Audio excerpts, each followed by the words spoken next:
Hello everyone, and welcome to my channel, the place where I chuck my opinions and hope someone agrees with me.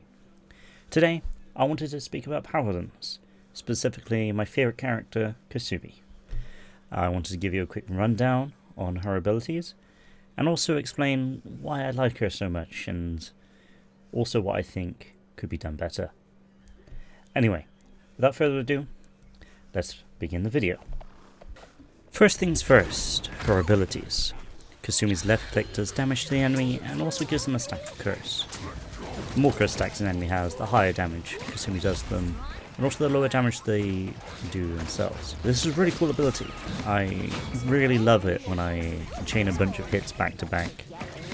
Sadly though, if you miss someone, instead of the hit animation you will see a miss animation which is just slightly longer than the hit one. This is where my first problem with Kasumi comes into play. Sometimes when you attack someone, you will see the miss animation, but the enemy will still get damage, and vice versa. Sometimes if you see the hit animation, sometimes the enemy just doesn't take any damage. This is really egregious at close range, so I usually play Kasumi at a medium range. She can't really play at a long range because her left click does have like a range to it. But this is very, very annoying sometimes because at close range, unless you have perfect tracking on your target, it's very easy for them to just avoid all of your attacks and very easily kill the Kasumi player. Maybe this is a skill issue with me, but it is a bit jank. Now for her right click, Savage Step. This is where most of her damage comes from, at least in the way that I play her. Using the right cards, you can either make this have such a short cooldown that you can spam it twice, maybe 3 times on a single enemy. This ability also heals Kasumi when she uses it. This ability does more damage the more stacks of curse you have on your target, and also it does more healing to Kasumi herself as well. Now this ability is amazing. I have absolutely no problems with it. Though, just like all of Kasumi's kit, it is a bit janky. If you get even such of a glimpse and you use this on an enemy, you will be able to hit them through a wall. And sometimes it doesn't go off if you get interrupted, such as like a stun or maybe even death. A neat part of this ability is that since it places a few stacks on your enemy, you can use it first to get some stacks, then use your left click to increase those stacks, and then use this ability to finish off your enemy when they are back stacked. It's very cool. Kasumi's next ability, called Spirit Traps, is where Kasumi begins to falter. This ability is nigh on useless. These traps do negligible damage, hardly ever hit anything, and the slow is pretty much useless. The only somewhat useful thing about this ability is the curse stack generation, since you only have to hit an enemy twice more to get max stacks. But notice that Savage Tear does the exact same thing, but is easier to hit and does more damage. One of Kasumi's talents does change these traps to be a lot better. Instead of slowing, they fear enemies and they are manually triggerable. However, they also teleport Kasumi to their location, and unless you know exactly what's on the other side, it's a leap of faith. So, in my opinion, it's not that worth it. Some people say that this talent is Kasumi's only good talent, but I beg to differ. I will explain why later. The worst part about these traps is they can be triggered through walls. For example, I can place a trap next to a wall, and then the other side of the wall can stand near it and trigger the trap, but they don't get any sort of curse stacks. They don't get hit by the trap, and that trap is wasted. Along with this, any sort of incline can obstruct the line of sight between the trap and the enemy, so 99% of the time the traps explode and do absolutely nothing. Kasumi's final ability is called Body and Soul. This ability is a weird one. Kasumi leaves her body behind and moves fast. She's also invisible during this, but her body still takes damage with a 75% reduction. When this ability ends, or you press the button again, your body teleports to you. This ability used to be a lot worse. Originally, if you pressed the button before the end of the cast, you would teleport back to your body, and back into wherever you ran from. But now it's a pretty good escape tool. The janky part about this ability is that your camera sometimes freaks out when your body teleports, but overall it's a decent ability. There's also a talent which changes this ability a little bit, but it's not very good, so I won't speak about it much here. Finally, Kasumi's ultimate. Compared to Savage Terror and Yokai Dog, this move is pretty weak in my opinion, but it's still very fun to use. You pick a target and they explode in curse, inflicting max stacks of curse on them and anyone around them. The enemies are also disarmed for a second, so they can't shoot, and everyone who is hit takes a small amount of damage over time. This scales with the amount of curse stack. What makes this ability extremely fun is when you combine it with Kasumi's best talent, which increases your movement speed and ult charge rate depending on the amount of curse stacks you have on enemies. Using these in conjunction with each other, you can very easily become extremely fast during your ultimate, to the point where it could be difficult to control. And if you have a good ult, you might already be close to getting a second one right after finishing the first one. It's very fun to zoom around the battlefield, and you can do it often with this talent and items which improve your ult charge rate. Now we get to the reason why you clicked on this video, why I love Kasumi and play her almost every game. First, I'll begin by reading her description in game. Some pains persist beyond our physical existence.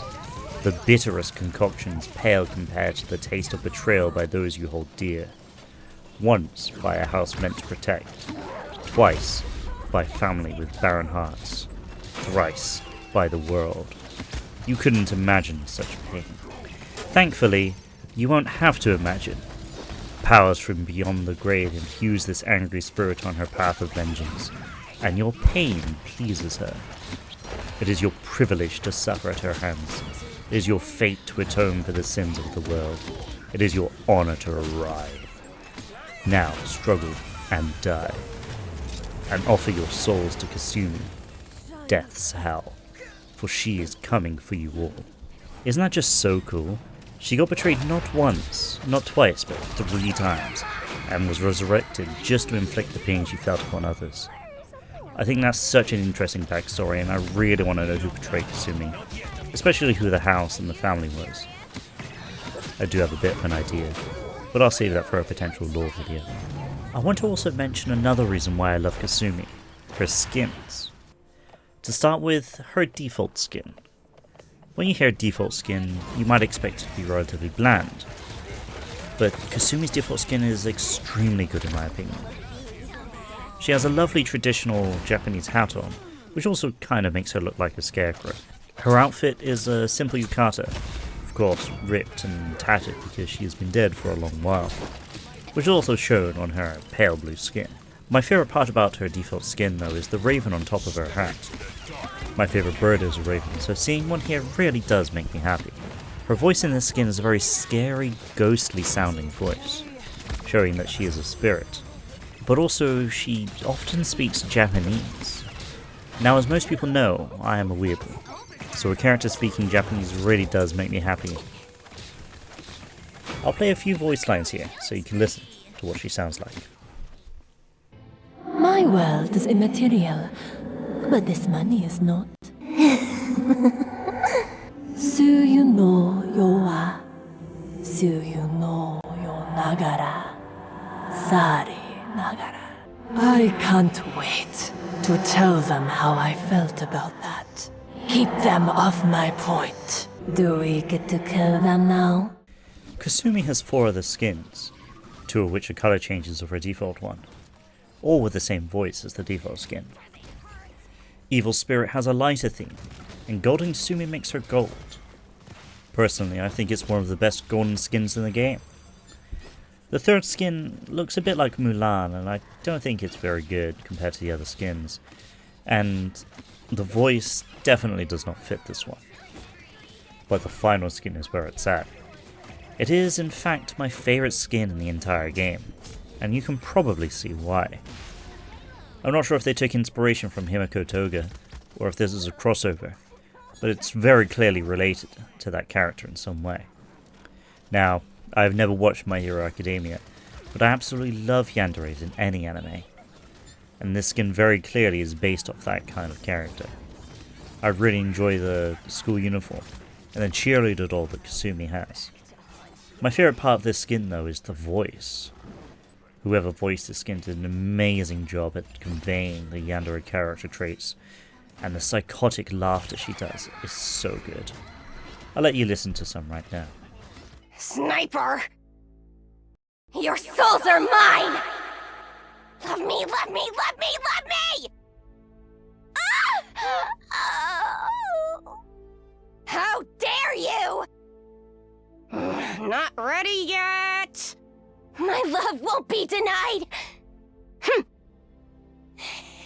It's not fair! All in all, Kasumi is my favourite character in Paladins. I love how she plays, how she looks, and how she feels.